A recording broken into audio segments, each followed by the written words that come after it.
So, anihan na naman. Ito, nag-aani tayo ng palay. Ang petsa ngayon ay September 15, 2023. So, ito na yung 3 hektarya. Pinapaani na natin. Ang 2 reaper doon, sila yung nag-aani. Ayan, nakalahati na sila. 1.5 hektarya na yata yung natapos nila. Ang naani pa lang is 140. So medyo mababa. Dapat 150 na yan kung 1.5 hektarya. So yan yung anihin pa nila.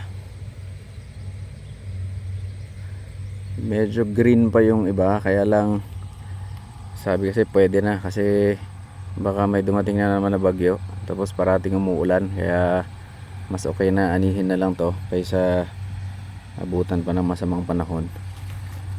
Ang presyo pala ngayon dito sa Isabela ay 19 per kilo ng palay. So bumaba na. Anong isang buwan umabot ng 24 ang kilo ng isang kilong palay dito. Ngayon 19 na lang. So ang laki ng binaba. Yun din ang isang ano dyan, kasi habang dumadami ang nag-aani at pagka umuulan bumababa yung presyo.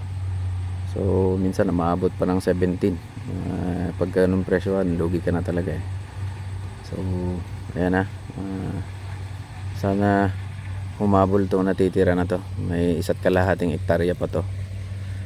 Pero mukhang hindi tayo aabot sa quota na 300 kabans. So yan muna ang update. Second cropping, tag-ulan ngayon, kaya bihira din naman yung magandang ani pag tag-ulan dito sa Isabela, dito sa amin sa banda ng Isabela. Ang kalakasan ng ani dito talaga pagka main crop, pagka summer, mga March, April, ganun. So ayun, buti may 2 reaper na gumagana, kaya mabilis nila tong matatapos.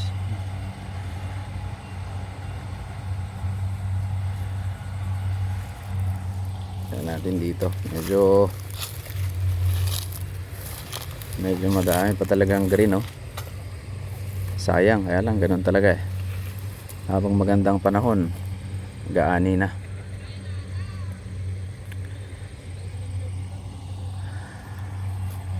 Okay, so yun muna ang ating video ngayon. Salamat sa mga panonood.